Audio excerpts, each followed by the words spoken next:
Welcome to the Centre Circle podcast, the new home of West Midlands football. Thanks for tuning in and please like and subscribe. For me, Pickford, Reece James, Walker Stones, Mings Shaw, Rice, Jude, Mount, Foden, Kane, Grealish. And that 12 players? No. 5-3-2. Oh, yeah, it is. 5-3-2. I have gone with 5 at the back, and I.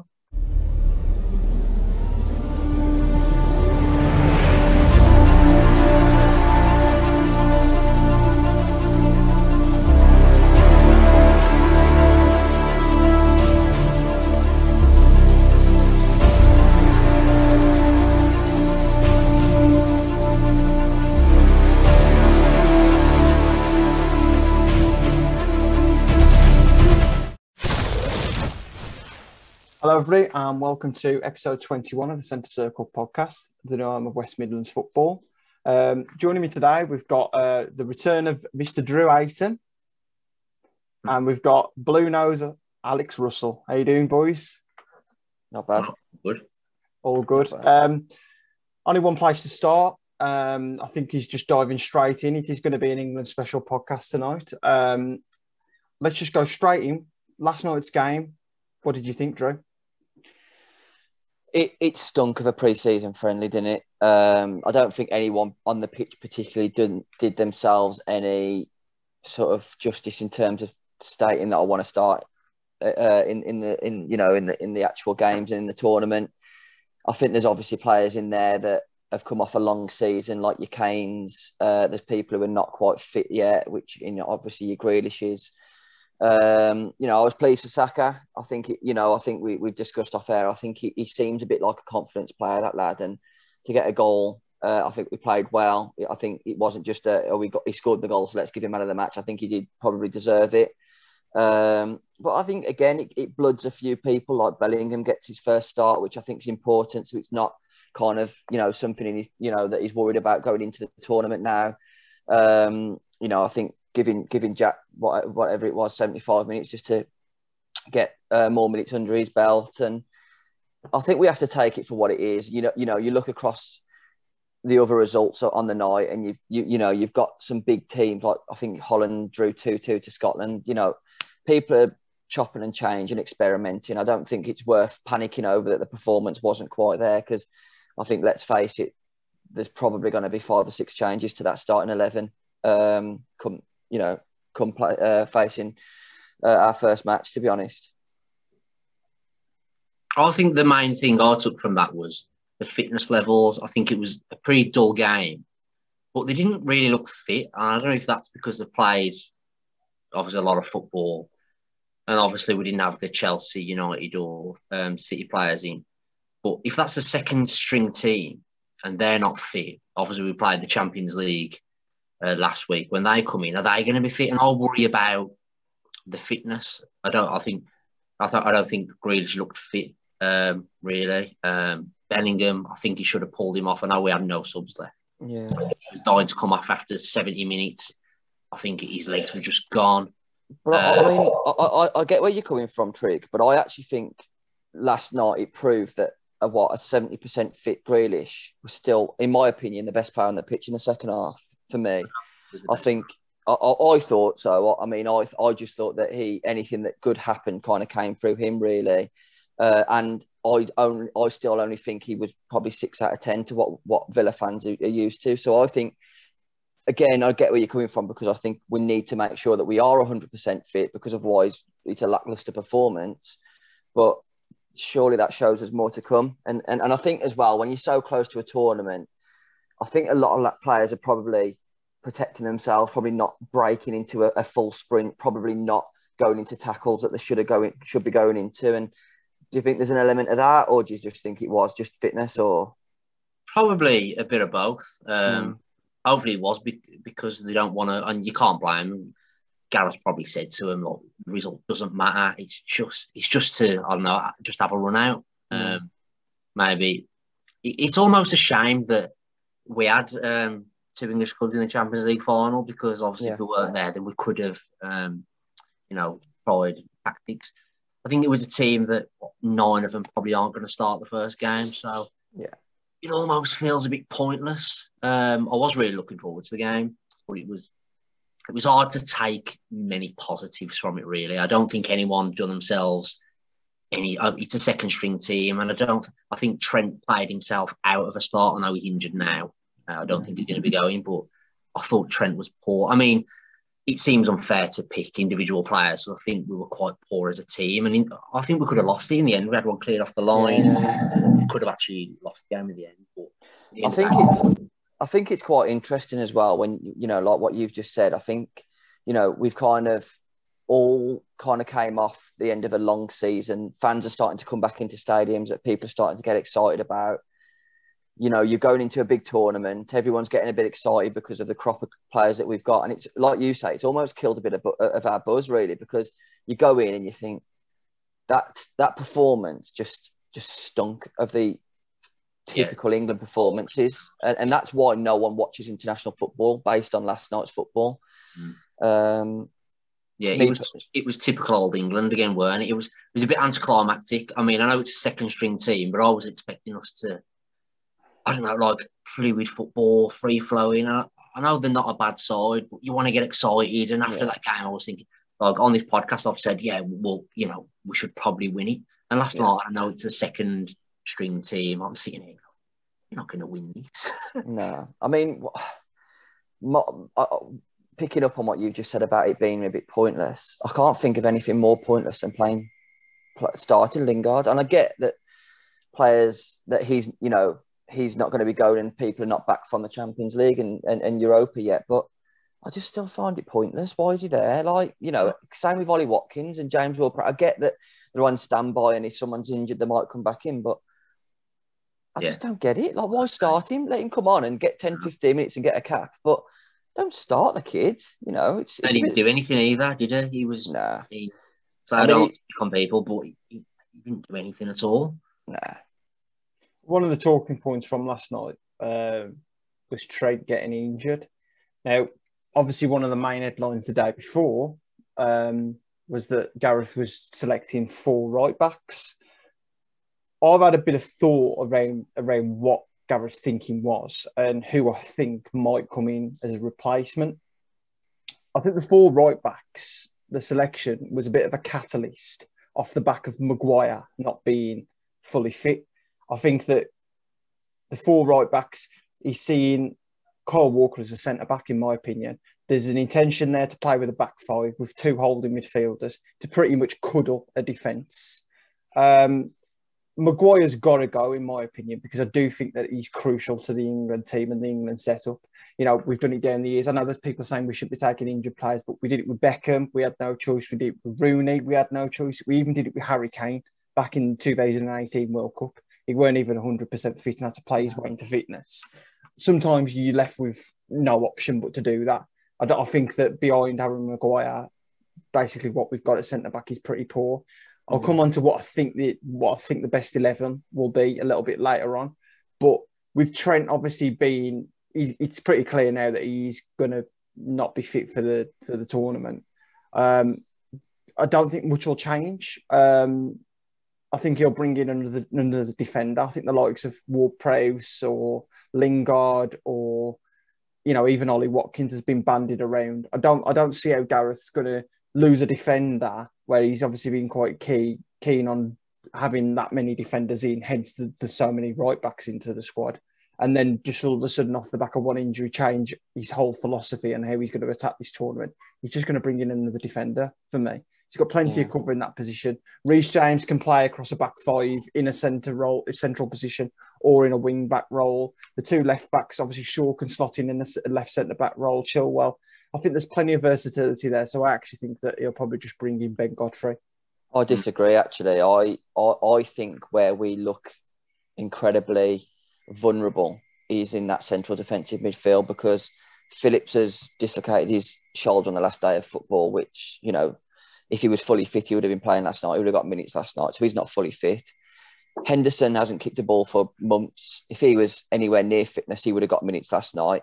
I personally think, and whether I agree with it or not, I think James Ward-Prowse comes in just purely because I think exactly what you were saying. I think Trent was in to be that versatile that he could maybe slot in and do that job because he's by trade a defender, and he can pick a pass. We all know that, and he's obviously a fit lad. So I personally think that his choice might well be the James Ward-Prowse shout because I just think that we, other than and again Declan Rice, he's been out for a long time as well, hasn't he? So if he would have been fit, surely he would have got minutes last night. So maybe that's a position that we've got not a lot of fitness going on.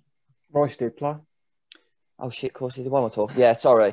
But you know what I'm trying to say in terms of Rice was out. He was like, is he going to be fit? Then you've got Henderson, who hasn't kicked a ball for a while. Phillips obviously hasn't played because of this dislocated shoulder that he had. So me personally, I do genuinely think that defensive midfielder is where he might strengthen. I don't think that Gareth. I don't think Gareth took Trent though with the intentions of playing him as a defensive midfielder. So that's why I just think it will be a pretty standard like for like replacement. Not like for like in terms of obviously Trent's he's a right back and that's it.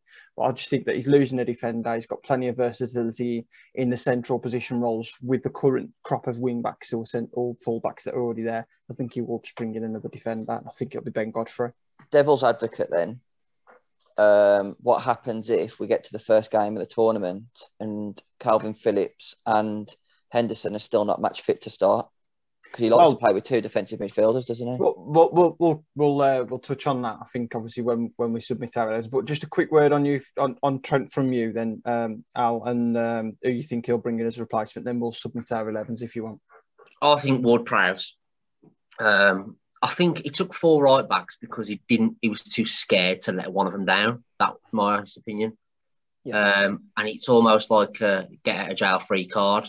Obviously, he's not happy about it, but now he's like, now I can have someone else who I probably wanted in James Ward-Prowse on free kicks as well, with Jack Grealish winning them. That's not a dig at Grealish. And like Drew said, we do need another holding midfielder or just, it's almost just a standard centre mid, isn't it? And he likes to play the 2 holding midfielders. Phillips and Henderson aren't fully fit. I know Jude can play deep like he did last night or bomb on. And that could even be a midfield 3 if you're going to play 4-3-3. You could have Rice, Ward-Prowse and Jude in there. And again, something else to add to that, bear in mind, obviously, it's tournament football that we're going into.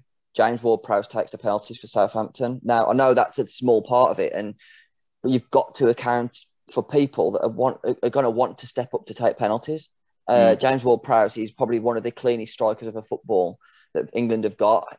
He's quite clearly the best free kick taker, like you say, in tricky games where we might have a team that's putting 11 behind the ball. It might well be that it comes from a free kick from the back of a Grealish sort of foul, and then we can bring the big lads up and see if we can get nick a goal that way. I think it just gives you a different dimension, personally. I think if it is a defender, I'm probably going to say Ben White over Godfrey. I agree because he can play central defensive midfield as well. That makes more sense, yeah.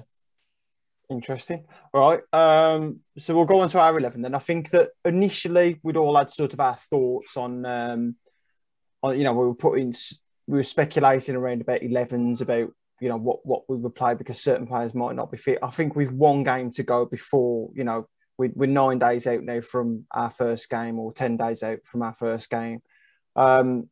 I think we've pretty much got a clearer indication now of what the fitness levels are, what the intentions are with some players. So based on that, this is my 11 for the game and for the Croatia game, and this is and I'll go through the reasons why certain players haven't been picked as well. So obviously I'm going with Pickford in goal. I'm going 5 across the back. I'm going to go with Reece James at right wing back. I'm going to go with Kyle Walker right centre back. I'm going to go with Stones at centre back. I'm going to go with Tyrone Mings at left centre back. And I'm going to go with Luke Shaw at left wing back. Central midfield, I'm going with Declan Rice, Jude Bellingham and Mason Mount. And up front, I'm going with Phil Foden on the right, Kane through the middle and Jack Grealish on the left. The reasons for not picking Henderson is clearly he's not fit. So I think the intentions are that he's going to be fit towards the end of the group phase / the start of the knockout phase. I completely understand why he's been taken. I continuously bang the drum of having senior pros within the squad. I think he brings tournament experience. He's Liverpool club captain. And I think that if he is going to be fit at some stage, I think you've got to have him in there. There isn't any other candidates that sort of stick out for me. And obviously Maguire, exactly pretty much the same. Club captain, Man United. He's our best centre-back by some distance for me. He's absolutely... I think he's just invaluable to this squad. And he's another one that's obviously not going to be fit until probably match day 2 / match day 3. That would be my first 11 going into the first game. Initially, obviously, I would have picked Trent over Reece James as well, but obviously Trent's injured now as well. So for me, Pickford, Reece James, Walker, Stones, Mings, Shaw, Rice, Jude, Mount, Foden, Kane, Grealish. And that 12 players? No. 5-3-2. Oh, yeah, it is. 5-3-2. I have gone with 5 at the back now. Yeah. 5-3-2.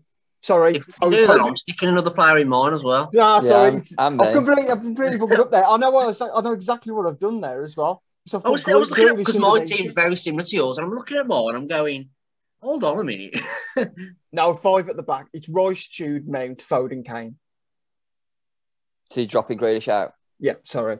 It's because I've put a question mark next to Grealish, that's why. That's so similar to mine. Can I read mine? Because it's so similar. I'm going to miss it. Pickford, Reece James, and it was always Reece James over Trent. Yeah. After last night, because he played himself out at the start. Walker centre half, Stones, Mings, Chilwell, Jude and Rice. So I'm playing a 5-2-2-1. So Jude and Rice, Foden, Mount, Kane. So the only difference between ours then is Shaw and Chilwell. Yeah. And I had that argument with you. Did I actually think that Shaw I'm doing 2-2. I think Shaw will be better in a 5 than Chilwell. I think Chilwell will be better in a 4. That's just. I'm not overly passionate about that one. I'll let you have Shaw, and I don't really care Shaw well, to be honest. Mine's actually the same as Triggs. I would take Chilwell rather than Shaw. I just think probably a little bit biased because I watched Chilwell last game of the season live at Villa Park, and I thought he was their best player. I think he was outstanding. I think he's a constant threat, and especially in that wing-back role. I know Shaw's had a phenomenal season as well, and I'm not discrediting that, but I think Chilwell, for me, is probably more of a goal threat. I think he gets a little bit more narrow as well. So at the back post, I think he's more of a threat. So yeah, I would go Chilwell at left wing-back. So your team's literally the same? Yeah, I don't think Jack. And you haven't had Grealish in there? I don't think. Can I explain why I haven't had Grealish? Because it's easy for me, because being a Blues fan, you're obviously not going to have Grealish. But I just think if the game's dull, if it's going like it is last night, I don't know, Grealish was playing perfect, bring Grealish on and change the game. And I don't think that, like, Mount's in my starting 11, but even like you look to the bench, and I don't think Mount gives you that impact. He's more of a consistent performer. You want to look to your bench and see Grealish there, someone who can change the game. And I don't think Mason Mount or even Jadon Sancho can do that like Grealish can. I'll tell you why Jack doesn't start for me. I think Jack, you lose a lot of Jack when you put him in the number 10. And if you're playing 5 at the back and no wide men, I don't think Jack starts for me, because I think when Jack's out wide, I think there's no one better for drawing fouls, for getting on the ball, for getting you out of trouble at times. You know, I don't think people realise just how hard Jack works as well. But for me, I just think there's better options in that number 10 role. But equally, I think his fitness comes into it as well. I just think I watched him last night and he didn't look fit to me at all. You know, and I think hopefully as the tournament goes on and he builds into that, like you say, you know, I think he'll either become something, a bit of a maverick off the bench, or it'll be a case of unlocking a door from the start of the match like he does for Villa week in, week out. I think it'd be absolute criminal from Gareth. We all know the direction it's heading. We all know Raheem Sterling's going to start. But if any two of Mount, Foden or Grealish isn't starting, something is fundamentally wrong here for me. Something is massively wrong. Phil Foden is box office. He's box office. Yeah. He's probably him and Bellingham are probably the two biggest talents, I think, that England have seen for years. I mean, you know, you've got players like Mount, he's a little bit older, isn't he? But again, I actually think the only one that is an absolute guarantee to start out of the three is Mount. I think he's, you know, as much as Foden has been good, I think Mount's had a better season. Agreed. Because, that's not necessarily based on stats. That's based on the fact that start the season, everyone was absolutely up Grealish and Foden's arse, and we all ripped Mount off. Like, now, if you're going to drop one out of the squad, it's Mount. Now, for me, it's all wrong, didn't it? Yeah, and fair play to the kid, because that must have took a lot. Because I don't care who you are, if someone's talking about you online, you're gonna read it, yeah, and it's gonna knock you about. You've got two choices. You either fall away and let Kai Havertz take your place, or you go and prove everyone wrong and go, actually, no, Mount's an integral part. You know what? I'm going to set him up for the winner in the Champions League final. Absolutely. I think Mount and Foden will start. Good chance, yeah. Okay. I just think that if Maguire is fit, I think your front three, and I hate to say, I think your front three looks like Raheem Sterling on the left, Kane, and then Rashford on the right. And I don't want that, but I just think I know what Southgate's like, and I just think I think that's what he's going to look like, mate. I really do. So moving on to the group then, obviously the three games, Croatia, then Scotland, then Czech Republic. So let's all just give our score predictions for the first game against Croatia. I'm actually going to go for a 1-1 draw. I'm going to go for a comfortable 2-0 win. Oh, my God. I'm probably going to go for a 1-1 as well. I just think that early tournament nerves, we don't, you know, when was the last time we won our opening game in a competition? I know we beat Tunisia at the last World Cup, didn't we? But before that, obviously, we drew to Russia. We drew to France, didn't we, at Euro 2012? We lost to France in Euro 2004. Going back historically, we never seemed to perform well in opening games. When we drew to USA in 2010, I just think early tournament nerves. I think we might even or sort of be looking ahead to that Scotland game already on the Friday night. But moving on to the Scotland game, I'm going to go for a 2-0 win. I'm going to go for a 3-0 win. Don't tell your dad. I'm going to go 2-1 England, but we're probably going to go 1-0 down and scrape it. You know what? I'm going to just go back to the Croatia match. I actually think, again, like Trigg said last night, we could have lost that game. There's been a lot of games like that where England probably weren't the better team, but managed to just get goals. And I think that's what we are now as a team. I think in years gone by, I think we've gone into tournaments with massive expectations when realistically the ability has been awful. This year, I honestly think it's the best crop of attacking talent that we've had to pick from in a long, long time. I think Stones is a Champions League finalist this year. Maguire is a Champions League finalist this year. Whether you choose Chilwell or Shaw, both the same. Whether you choose James or whoever else, one of them's won the league, one of them's won the Champions League. Do you know what I mean?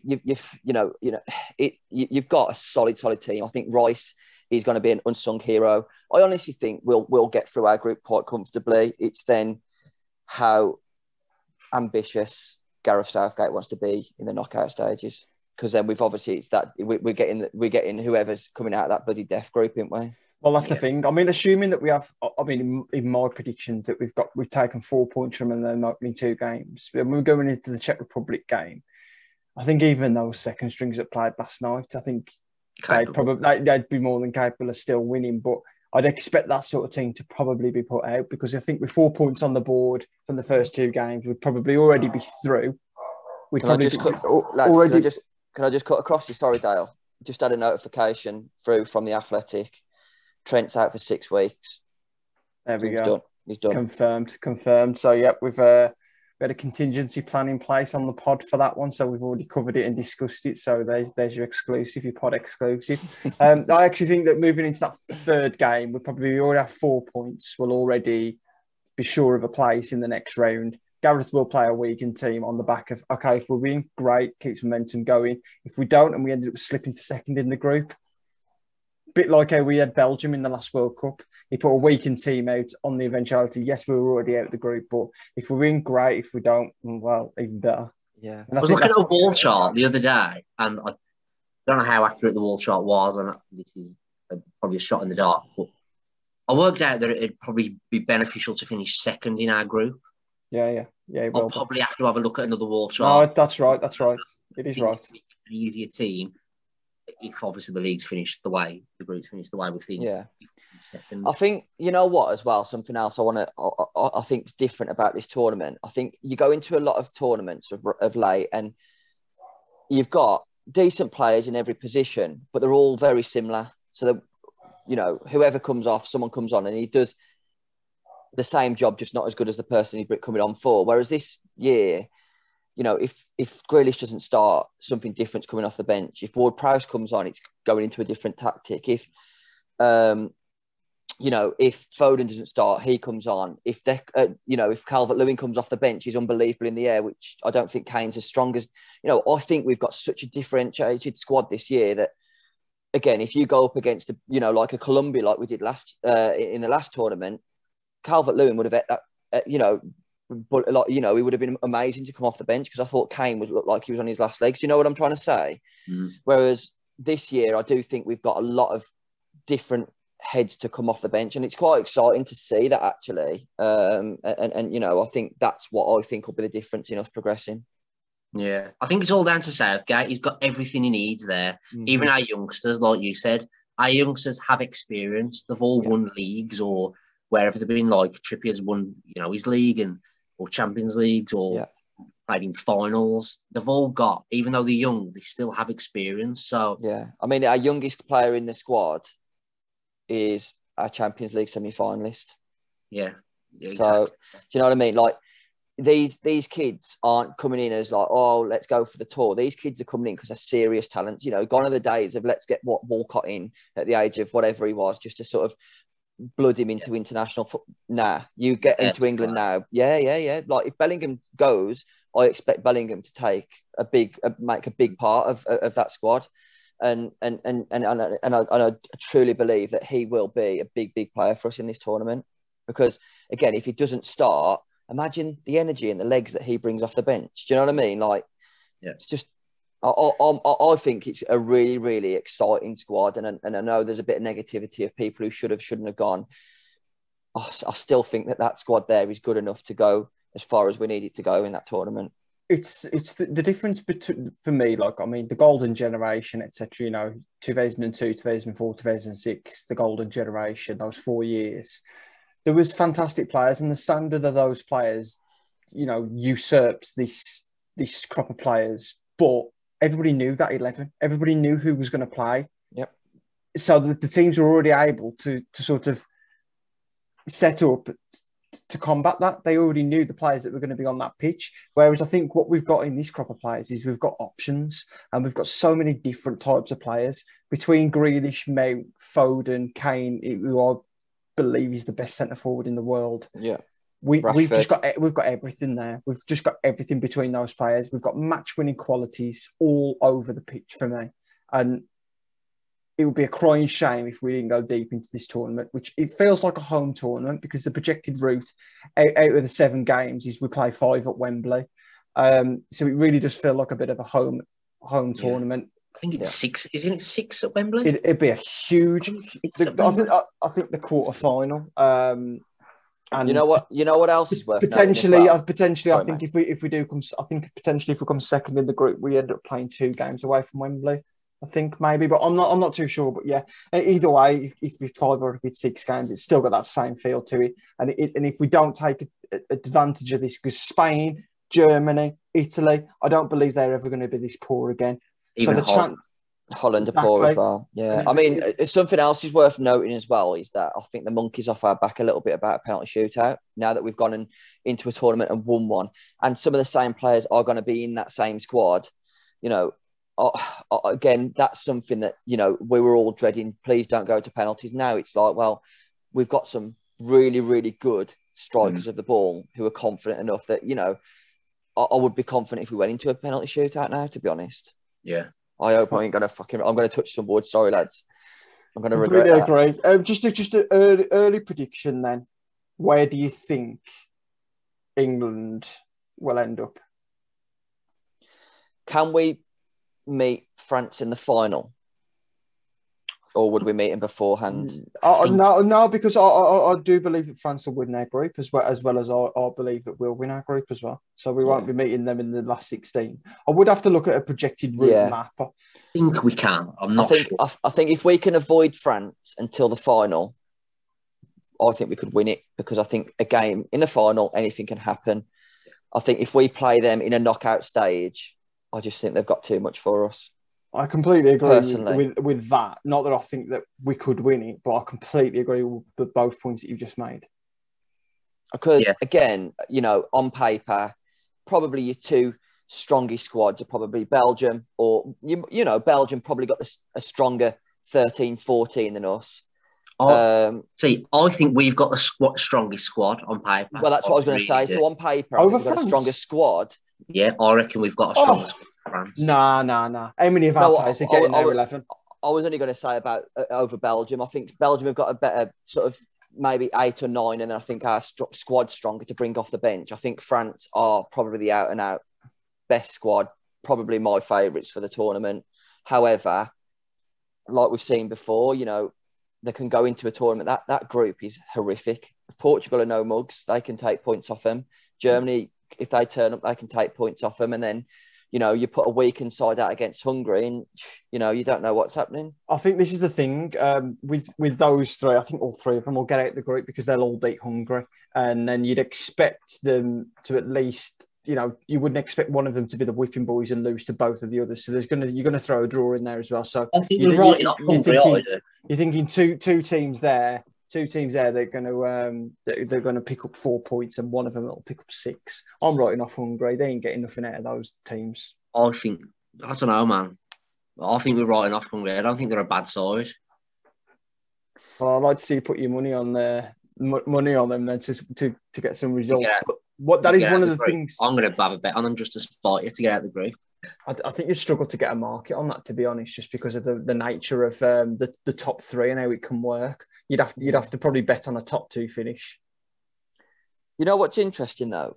There's always one team that's a big upset. Do you know what I mean? Like last year, I think it was Germany that didn't even. I think they got like 1-2 points or whatever it was. They were just awful throughout the whole tournament. Like, I hope it's not England this year, but we have got some banana skins in our group.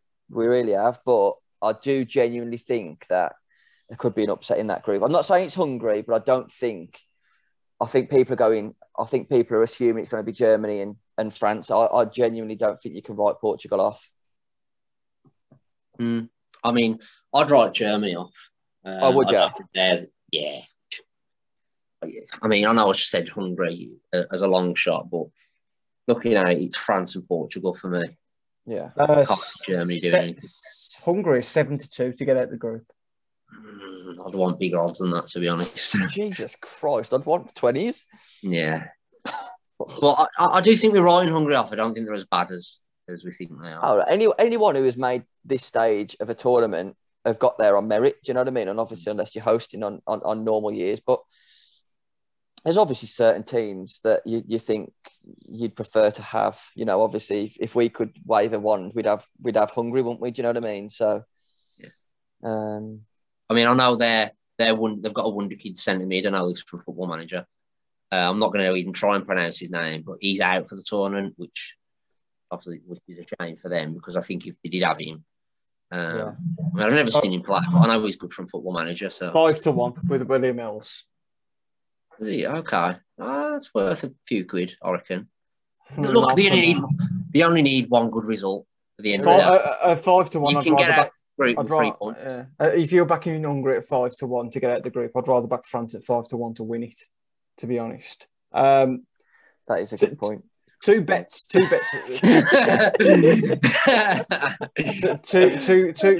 I am going to put up at massive prices.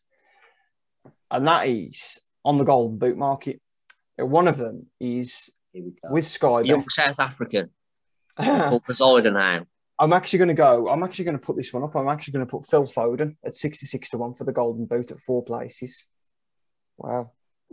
Because I actually think that if he does start, and I think that He's always got a goal in him. And I think that's the case, yeah. I think that Kane is far too short in the market. I know he won the World Cup one, but in comparison to Phil Foden, he's scored plenty of goals this season for Man City. I think 66-1 is a monster price at 4 places. My other selection is Lorenzo Insigne at 66-1 as well for Italy. He doesn't always start though, does he? He started in the last game. Yeah, but if you look at their last fixtures, it's been that Belotti. You got Switzerland, Turkey, and Wales in that group. I think you could easily see Italy getting out of that group, and with a scorer with 3 or 4 goals out of those games, he could be the man. He could be the answer. You've just said Foden at 66, but I'm having a look at the market now, and Mason Mount's 100. If you're going to have Foden, Mason Mount's probably a better bet for he's going to play every game. No, I don't see that. I don't see that at all. I think I see Foden at 66. Why not Mount at 100s? I think you're pushing it too far there. I think Foden's the much better bet. Foden plays much further up the pitch, and he's proved this season with his goals for Man City in big games. I mean, he walloped 2 in Anfield, didn't he, this season? So he's got that pedigree of scoring in big games. I don't think Mount's a prolific goal scorer or even a known goal scorer. Not saying for a minute that Phil Foden is, but I think he's got that bit more of a, for the odds, a goal scorer scent about him, and I think he's a much better bet than Mount at 100s. I'll tell you, I'll put my 2 on, and one's fairly obvious. I don't think Kane will win it, but I think Lukaku will. But my outsider is Griezmann at 22s. I think that's a decent price for Griezmann. France won it at the 2016, didn't he? Yeah, I mean, when you've got that amount of quality around you, it's hard to not look past him. Do you know what I mean? But then a lot of golden boots, I think, get won in the group stage, and I think they've got a really tough group stage, which is the only thing that puts me off. I think, Kane scored a lot of his goals. I think he scored a hat-trick in the group stage in the World Cup, didn't he? So, I think a lot of that is who's got the easier groups, and I think Belgium have got a very, very favourable group, in my opinion. A lot depends on the Bruyne. I'm going to put one out there. One Alden. They've got a shit group. He's 50-1, and he plays more advanced for Holland. He don't stop scoring for Holland, actually. Yeah, he plays very advanced. He scores, and he's 50-1, and they've got the whipping boys in. Trig, what's Depay? What's Depay? Huh? What's Depay? 14. I think he's a good shot. 14. He scores a lot for Holland as well. There's definitely a golden goose in there, and he's ripe for a big price, in my opinion. And I think Belotti's got a big price as well, actually, like you're saying. I think he was 50s quoted at. But yeah, I'm definitely going to have a nibble on Phil Foden. To say, like, with Sky Bet as well, £3 free bet for every goal scored. So if you're going to stick £5 each way on your man, you only need 3 goals to sort of get your money back in, Lou. Yeah. So I'd definitely fancy Foden to pick up 2 or 3 goals during the tournament. I think with 4 places on offer as well, I think you've only really sort of got to get to the 4 or 5 mark, and you're in with a fair shout of at least a place. So, well, yeah, you can have each way. If you're going for 100, Mason Mount 100-1, have a place on it. I want money on John McGinn. The man don't stop scoring for Scotland. I look at him, 250-1. Yeah. Right at the bottom of the mark. Scotland won't even score 2 goals in the whole tournament. I'll tell you who's a shout, and I've just seen his name because he's at the bottom, but because of he's just massive. That Thomas Souček's 200-1. Yeah, and he plays more advanced, doesn't he? If we're talking about getting some money, I'm telling you now, mate, he'll score a couple of headers in this tournament. Potentially, yeah. Right, and gents, that's covered all everything that I've got jotted down. I think we're all buzzing for the first game next Sunday. Absolutely can't wait for it. It's 3 years since that magical summer in 2018 where I think the country just completely rejoiced. It was special. It was brilliant. And who knows, if we go the old way, it's going to top everything in it. Trig, I need to ask you one question to finish on. Go on, I'm not going to like this, am I? Go on. No, you're not. I need you to picture it's the 90th minute in the Euros final. This is a Grealish question, isn't it? Grealish goes through and scores the winner. Does it taint it that Grealish has won the Euros for us, or are you still? Have you lost your head? No, I'm on the table. Can we get this on I'm getting a pod? Grealish top Can printed. we get this recorded on? Singing his name. If, Mate, if Jack Grealish scores the winner and wins us the Euros, will you get his face tattooed on you? No, don't. Oh, folded. Not his face. Jesus Christ! Too extreme. You would never be allowed back in the stadium if you got Grealish on you. No, I'll be straight. If I don't, and take Jude away, if it was a blue nose, a Wolves player, I don't care who it is. Like you say, when it's international football, you just come together. Yeah. Absolutely. If Grealish, I moan that he dives all the time. If he dives and it wins us a penalty, we score the penalty and win the game, I'm not moaning. No. I mean, I probably will. Yeah. For the game, but you don't think of the you're in the moment. I can just see the text coming through. I mean, it's not a penalty, but who cares? Literally, yeah. Literally. Final predictions then. I'm just going to say that we'll get out of our group in first place. We'll play the run-up in the group of death. We'll find a way to win it, but I think we'll run out of steam and lose a semi-final.